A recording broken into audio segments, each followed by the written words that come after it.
Hello बच्चों, good morning everyone.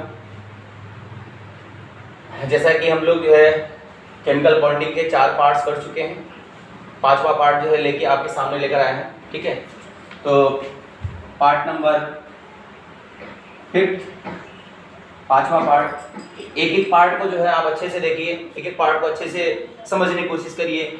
जहाँ भी आपको प्रॉब्लम हो कमेंट सेक्शन में जरूर हमको बताइए, ताकि मुझे पता लगे कि हमें क्या करना है, कैसे इंप्रूवमेंट करना है, क्या चीज़ें करनी है। ठीक है, तो पार्ट 4 में हम लोग जो है स्ट्रक्चर की बातें कर रहे थे, स्ट्रक्चर को बना रहे थे। तो स्ट्रक्चर तो बहुत सारे स्ट्रक्चर है, ठीक है ना। तो कहीं कहीं कोई अगर प्रॉब्लम है आपको, तो आप हमसे जो है बिल्कुल उस स्ट्रक्चर के बारे में बात करेंगे, उस कंपाउंड के बारे में बात करेंगे। कमेंट सेक्शन में जो भी आपको डाउट होगा हमसे क्लियर करेंगे, ठीक है, कोई प्रॉब्लम नहीं है। हाँ, एक दो स्ट्रक्चर के बारे में हम आपसे बेसिकली आज चर्चा करेंगे, फिर इसमें जो है हम एक नेक्स्ट टॉपिक पे आगे बढ़ेंगे। तो कहने का मतलब ये है कि जैसे कि मान लीजिए हमारे पास कुछ कंपाउंड है, P4O10 है, S3O9 है, P4O6 है। ऐसे कंपाउंड हमारे सामने आए और इन्हें इनका स्ट्रक्चर हमें फाइंड आउट करना है कि इनका स्ट्रक्चर कैसे बनेगा, क्या होनी चाहिए, कैसे बनना है। ठीक है ना, कैसे बनाएंगे। बना तो किताब में है, लेकिन तभी पर डाउट होती है, बहुत सारी चीजें हमारी क्लियर नहीं हो पाती हैं कि कैसे बनेगा, क्या होगा, कैसे नहीं होगा। तो इसमें एक छोटी सी बात भी आ रही है, कुछ जो है पॉइंट वाली बातें आ रही हैं, जिसको हम लोग जो है देखेंगे।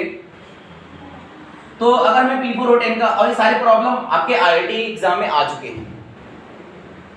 IIT में P4O10 बाद P4O6 पे कई तरह के क्वेश्चन पूछे जा चुके हैं। कभी सिग्मा पाई पूछा गया है, कभी POP बॉन्ड पूछ दिया गया है, कभी लोन पेयर की बात हो गई है, कभी, ठीक है ना। तो अलग अलग तरह की कई बार क्वेश्चन आ चुके हैं इस पे। तो उसमें हमें जो है ध्यान रखना है कि ये थोड़ा अच्छा स्ट्रक्चर है, अच्छा कंपाउंड है, तो इस पे हमें ये देखना है कैसे बनाएंगे। ठीक, तो हम इसमें आपको एक बात बताना चाह रहे हैं और इसको आप समझने की कोशिश करिएगा, बहुत ही इंपॉर्टेंट बात है। जैसे P4O10 की बात किया मैंने, तो P4O10 का स्ट्रक्चर हम बनाने जा रहे हैं। तो P4O10 में हमने देखा कि P है और O है, फास्फोरस और ऑक्सीजन है।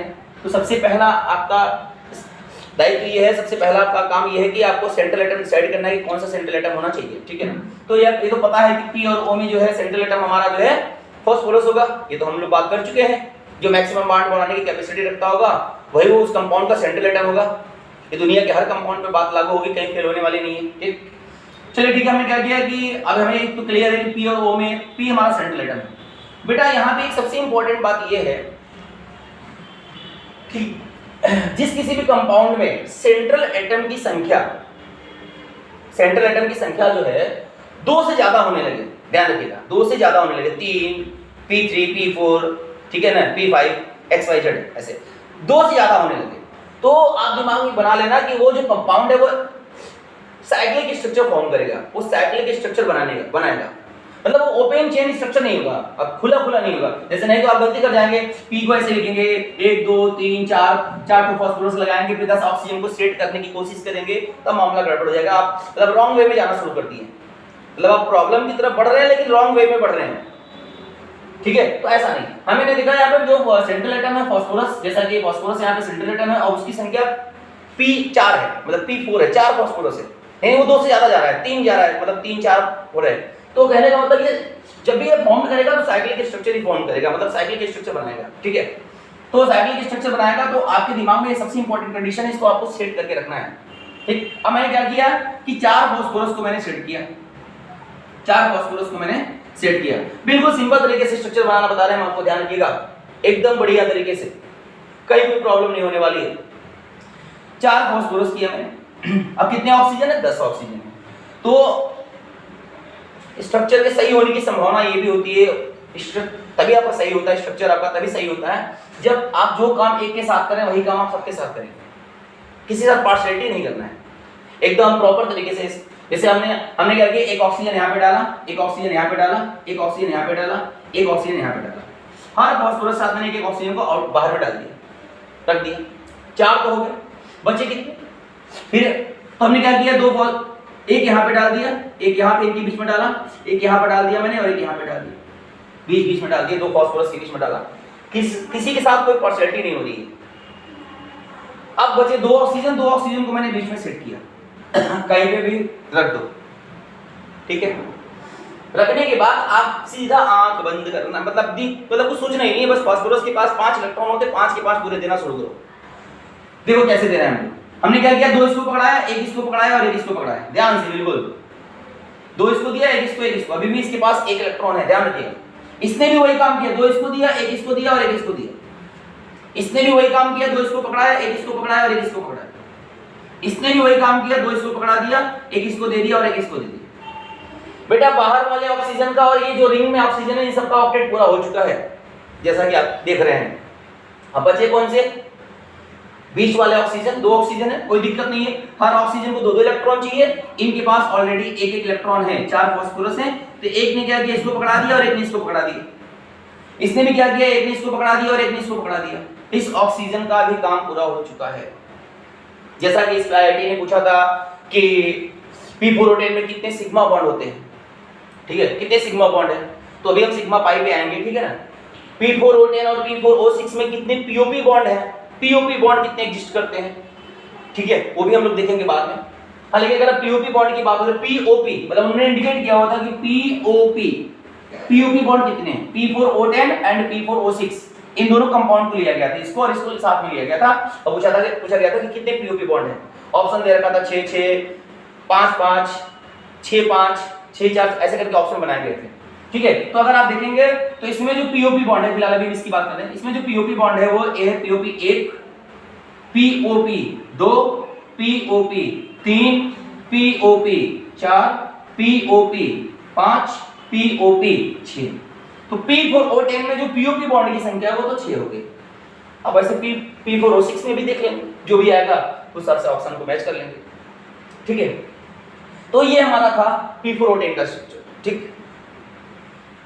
अब जो है sp और n कभी हम सिग्मा पाई बॉन्ड की हाइब्रिडेशन की बात नहीं कर रहे हैं, हम लोग सब करेंगे, टेंशन लेने की जरूरत नहीं है आपको, ठीक है। हर एक बात समझ में आएगी आपको, बस ये है कि आप एकदम प्रॉपर तरीके से देखते जाइए, बिल्कुल प्रॉपर तरीके से इसको देखिए।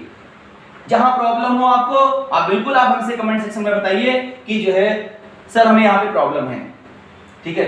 और बेटा हम आपको एक बात बता दें कि प्रॉब्लम जो है 2 तरीके से बच्चे हैंडल करते हैं, ठीक है। आपने क्या किया, किसी टॉपिक पर, किसी भी टॉपिक पर, किसी भी क्वेश्चन पे आपने क्या किया कि 10-100 प्रॉब्लम सॉल्व कर लिए, 50 प्रॉब्लम सॉल्व कर लिए, लेकिन उस प्रॉब्लम जो आपने प्रॉब्लम को सॉल्व किया है उसका आईआईटी और एम्स लेवल का कोई रिलेशन ही नहीं था। आपने सॉल्व किया, आपसे सॉल्व भी हो गया, बड़ा खुश हो गया कि नहीं यार हमने तो आज 100 प्रॉब्लम सॉल्व कर लिया, सिंपल कॉन्सेप्ट पे, एक फार्मूले बेस्ड पे हमने सॉल्व किया, तो उनको लगा कि हमने तो बहुत बड़ा मतलब बहुत अच्छा किया आज, जबकि ऐसा कुछ भी नहीं है। आईआईटी के लेवल से, एम्स के लेवल से आपने कुछ भी नहीं किया। तो आप ऐसे प्रॉब्लम का चुनाव करो, ऐसे प्रॉब्लम को सेलेक्ट करो जिसमें कम से कम मोर देन 1 कॉन्सेप्ट यूज हो रहे हैं।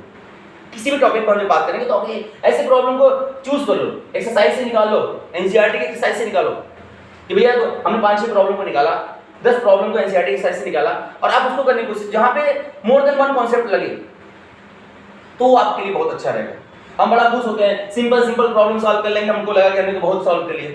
आपने कुछ भी नहीं किया। आप 10 प्रॉब्लम को ही सॉल्व करो, लेकिन ऐसे 10 प्रॉब्लम को सॉल्व करो कि जो कि 100 प्रॉब्लम पे भारी पड़ जाए, उसमें सारे कंसेप्ट आ जाएं। और आईआईटी मेडिकल जो भी है, एम्स का जो भी क्वेश्चन होता है उसमें कम से कम मोर देन 1 कॉन्सेप्ट यूज होते हैं, 2 से 3 कॉन्सेप्ट हर प्रॉब्लम के अंदर यूज होगा। तो आपको उस तरीके से बात करना है, उस तरीके से आपको सोचना है, ठीक है ना। और जो है स्मार्ट वर्क करना है, सारी डिफिनीशन रट लेना, सब कुछ कर लेना, ये सब चीजें हमारे लिए नहीं है। मतलब डिफिनीशन ये मतलब रट ले रहे हैं, मतलब आप जो है स्मार्ट तरीके से पढ़ाई करो, चीजों को पकड़ने की कोशिश करो कि क्या कह रहा है, क्या है मतलब। और कोई बच्चा ऐसा नहीं है जो नहीं कर सकता, कर सकते हैं, हर बच्चे कर सकते हैं, हर बच्चे के अंदर कैलिबर होता है। आप यदि अपने आप को खुद समझ लेते हैं, तो यदि आप अपने आप को पहचानने की कोशिश करते हैं तो आप सारी प्रॉब्लम कर सकते हैं, कहीं कोई समस्या नहीं है। बस इतना ही ध्यान रखिएगा, आईआईटी और मेडिकल का जो भी क्वेश्चन फॉर्म होता है, जो भी क्वेश्चन बनाए जाते हैं वो 12th लेवल पे ही बनाए जाते हैं। और एक 12th के अच्छे बच्चे को टारगेट करके, एक जो 12th का अच्छा बच्चा होता है, जो उसका आईक्यू लेवल होता है, उसके रिकॉर्डिंग जो है पेपर पर डिजाइन किया जाता है। यदि आप उस बच्चे के हिसाब से हैं, उस बच्चे के इर्द गिर्द हैं, वहां तक आप जो है एग्जिस्ट कर रहे हैं, वहां तक आप पढ़ाई कर रहे हैं, वैसी स्मार्ट वर्क कर रहे हैं, तो आप सिलेक्टेड हैं, यू आर सिलेक्टेड। और आप इधर उधर भटक रहे हैं, आपका कोई पाथ नहीं है, कोई सिस्टम नहीं है, आप जो है रैंडमली पढ़ रहे हैं, कभी 4 घंटे पढ़ लिए, कभी 6 घंटे पढ़ लिए, कभी 2 घंटे पढ़ लिए, ठीक है ना, आप 4 घंटे ही पढ़ो, प्रॉपर पढ़ो। ऐसा नहीं कि 6 घंटे 10 घंटे पढ़ लिए हमने, ठीक है ना, ऐसा कुछ भी नहीं होता। आपने देखा भी होगा कि कोई बच्चा 10 घंटे पढ़ता है, किताब खोल के बैठा रहता है, मोबाइल से पढ़ाई कर रही है, पढ़ाई चल रही है, 10 घंटे पढ़ाई हो रही है, लेकिन आउटपुट उसका 0 है। एक बच्चा है 4 घंटे पढ़ा, मन से पढ़ा, अच्छा पढ़ा, उसका आउटपुट जो है 100% है। तो कहने का मतलब यह है कि चीजों को पकड़ो और आपको ये पता लगेगा, आपको बिल्कुल पता लगेगा, मतलब लग जाने लगेगा कि यार हाँ, हम जो प्रॉब्लम कर रहे हैं वो हमारे लेवल का है कि नहीं है, हम जो आईआईटी लेवल को टारगेट करके चल रहे हैं उसके हिसाब से इस प्रॉब्लम को सॉल्व कर रहे हैं कि नहीं, बिल्कुल आपको पता लगेगा। अगर आपने बुक की रीडिंग करना शुरू कर दी, अच्छे से रीडिंग करना शुरू कर दिया, अच्छे से चीजों को करना शुरू कर दिया, तो एक जो आपको धीरे धीरे पता लगने लगेगा कि नहीं यार हाँ, इस पोर्शन में ये चीजें हमारे लिए बहुत अच्छी है, यहाँ से क्वेश्चन आ सकता है, ये वाला अच्छा पोर्शन है, ये वाला अच्छा कॉन्सेप्ट है, तो चीजें पता लगेगा। ऐसा नहीं कि आपको पता नहीं लगेगा, सब पता लगेगा, लेकिन थोड़ी सी प्रॉब्लम सॉल्व कर लेना, सिंपल प्रॉब्लम सॉल्व कर लेना, 10-20 सॉल्व कर लेना, 100 प्रॉब्लम सॉल्व कर लेना, उसके बाद बड़ा खुश हो गया कि हमने बहुत अच्छा कर लिया, तो ऐसा कुछ भी नहीं है। तो आप अपने आप को खुद सेट करो, प्रॉपर्ली तरीके से देखो कि हमें क्या करना है, कैसे करना है, ठीक है। अब जैसे SPO9 का ऑल इंडिया PMT में क्वेश्चन आया था, AIPMT में आया था ये क्वेश्चन कि S3O9 में S बॉन्ड कितने हैं, how many number of SS bond, option दे रखा था 0 1 2 3 ऐसे करके 4 ऑप्शन दे रखे थे, ठीक है ना। कि SS बॉन्ड कितने हैं, SS बॉन्ड पूछ सकता है, SOS बॉन्ड पूछ सकता है, S डबल बॉन्ड O पूछ सकता है, फिलहाल SS पूछा था, ठीक है। पूछने के लिए कुछ भी पूछा तो पहले तो आप इसके स्ट्रक्चर को फाइंड आउट करिए। तो जब स्ट्रक्चर को फाइंड आउट करेंगे तो S3O9 है, मैंने आपको बताया कि अब S और O में यहाँ पे 2 ही एटम है, एक सल्फर है और एक ऑक्सीजन है, S और O में किसको सेंटर रखा जाएगा, सल्फर को। क्यों? क्योंकि सल्फर की वैलेंसी ज्यादा है, सल्फर की वैलेंसी ज्यादा है, सल्फर 6 बॉन्ड बनाता है, जबकि जैसा कि हमने आपको पहले बता दिया है प्रीवियस लेक्चर में। तो हमने क्या किया, अब उसकी संख्या जो है, अब जो सेंट्रल एटम है उसकी संख्या 2 से ज्यादा है, 3 4 5 हो रही है, जो भी हो रही है, तो ये साइक्लिक स्ट्रक्चर फॉर्म करेगा, एकदम बिल्कुल दिमाग में सेट कर लो। तो मैंने क्या किया भैया, ये इसको साइक्लिक फॉर्म में अरेंज किया, ठीक है, अरेंज किया।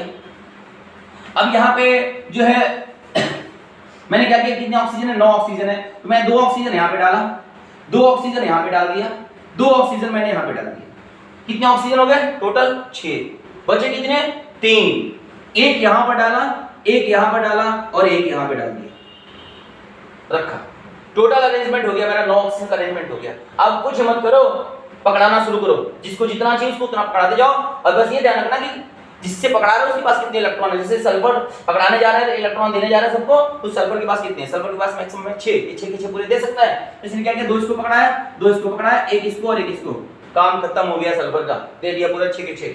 यही काम इसने भी किया, 2 इसको दिया, 2 इसको दिया, एक इसको और एक इसको, यहाँ पर भी काम खत्म हो चुका है। इसने भी यही किया, 2 इसको दिया, 2 इसको दिया, एक इसको पकड़ाया और इसको पकड़ाया, यहाँ पर भी बेटा काम खत्म हो चुका है, सारा आपका स्ट्रक्चर बन के तैयार हो गया। अब आपसे अगर ये पूछे कि S डबल बॉन्ड O कितने हैं, SOS कितने हैं, SS कितने हैं, या हाइब्रिडाइजेशन कितनी है, सिंगल बॉन्ड ऑक्सीजन की, डबल बॉन्ड ऑक्सीजन की, सल्फर की हाइब्रिडेशन क्या है, कितने सिग्मा है, कितने पाई, ये सारी बातें होंगी हमारे हम लोगों की, ठीक है ना, कोई प्रॉब्लम नहीं है। लेकिन कहने का मतलब अभी जैसे इसमें पूछा था SS बॉन्ड कितने, तो SS बॉन्ड यहाँ पर बेटा एक भी नहीं है, SS bond, S single bond S, देखो ध्यान से, इसमें एक भी नहीं है SS बॉन्ड, ऑप्शन हो गया 0। अगर आपसे पूछता कि SOS बॉन्ड कितने हैं, S single bond, SOS bond कितने हैं, तो SOS 1, SOS 2, SOS 3। अगर ऐसा आता तो इसके लिए जो ऑप्शन था वो थर्ड ऑप्शन था, लास्ट ऑप्शन था आपका डी ऑप्शन, SOS 3, ठीक है। तो आपको ऐसे ही फ्रेम करना है, ऐसे ही बनाना है, ऐसे ही करना है, कहीं कोई समस्या वाली बात नहीं है, ठीक है। आप इसको करते जाइए, कहीं कोई समस्या होगी तो हम लोग उस पर बात करेंगे, कमेंट सेक्शन में आप हमको जरूर बताइएगा कि सर हमको यहाँ प्रॉब्लम आ रही है, ठीक है। तो अब हम लोग जो है आगे बढ़ते हैं, अब हम लोग बात करेंगे जो है, बहुत अच्छा टॉपिक है, बहुत अच्छा टॉपिक है, जो हम लोग बात करने जा रहे हैं वो बात करने जा रहे हैं डायपोल मोमेंट पर, डायपोल मोमेंट पे बात करने जा रहे हैं हम लोग, ठीक है। नेक्स्ट हम लोग डायपोल मोमेंट पे बात करने जा रहे हैं, बिल्कुल आप जो है ध्यान से रखिएगा। P4O6 का स्ट्रक्चर आप बनाइएगा, अगर कोई समस्या होगी तो हमसे पूछिएगा, इसमें कुछ है नहीं, वैसे बिल्कुल सिंपल है, कहिएगा तो हम आपको कल बताएंगे भी, नेक्स्ट लेक्चर में बता भी देंगे, ठीक है। लेकिन फिलहाल हम आपके लिए छोड़ रहे हैं, P4O6 का स्ट्रक्चर आप बनाइए। और P4O6 में ये देखिए किसमें POP बॉन्ड कितने हैं, कितने POP बॉन्ड है, how many numbers of POP bond in P4O6, POP bond इसमें कितने हैं, ठीक है। तो ये हम आपके लिए छोड़ रहे हैं, आपके लिए करने के लिए छोड़ रहे हैं, आप इसको करेंगे, ठीक है। तो अब हम लोग आगे बढ़ रहे हैं, डायपोल मोमेंट की तरफ बढ़ रहे हैं। डायपोल मोमेंट क्या है, कैसे निकालते हैं, कैसे क्वेश्चन आते हैं इस पे, किस तरह के क्वेश्चन डायपोल मोमेंट पूछी जाती है, ठीक है ना। तो इन सब चीजों पे हम लोग बात करेंगे। इसके बाद हम लोग हाइब्रिडेशन पे बात करेंगे, उसके बाद हम लोग जो है मॉलिक्यूलर ऑर्बिटल थ्योरी पे बात करेंगे, ठीक है ना। एक एक चैप्टर को हम लोग जो है टॉपिक को कवर करेंगे आराम से। तो डायपोल मोमेंट की बात करने जा रहे हैं बेटा। Dipole moment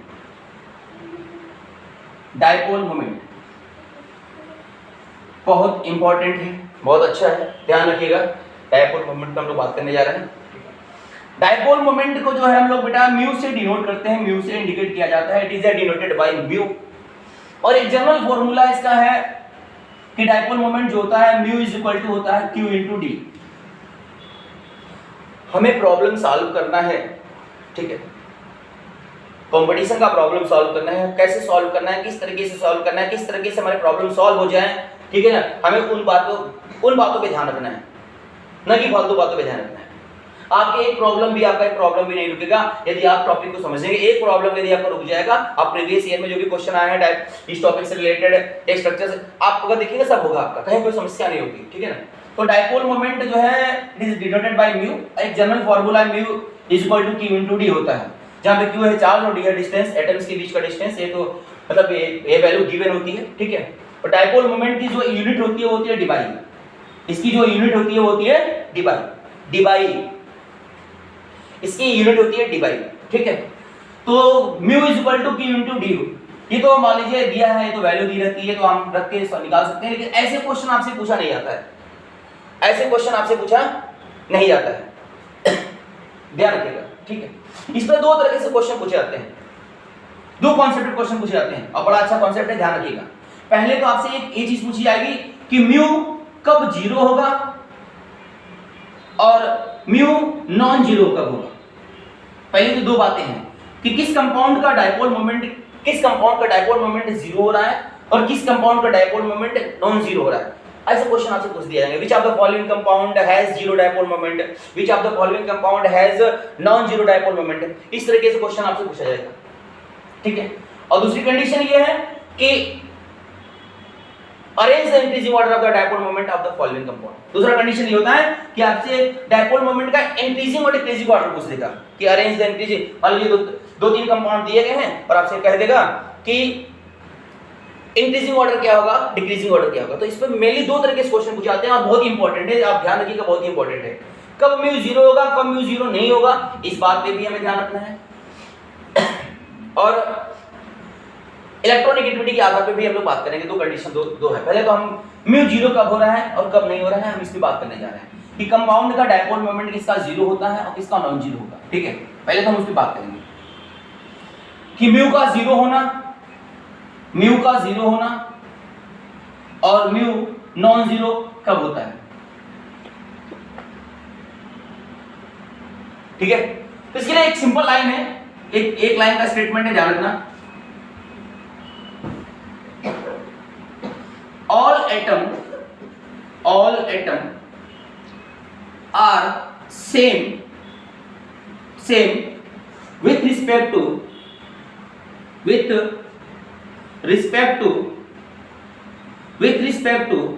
central atom। पहला condition, all atom are same with respect to central atom। जो भी सेंट्रल एटम के रिस्पेक्ट में जो भी एटम लगे हुए सारे सेम होने चाहिए या आइडेंटिकल होने चाहिए, ऐसे भी कह सकते हैं, सेम हो, आइडेंटिकल हो, जैसे भी आप बोल सकते हैं, जैसे भी आपको जो है। दूसरा पॉइंट ये है कि no lone pair of electron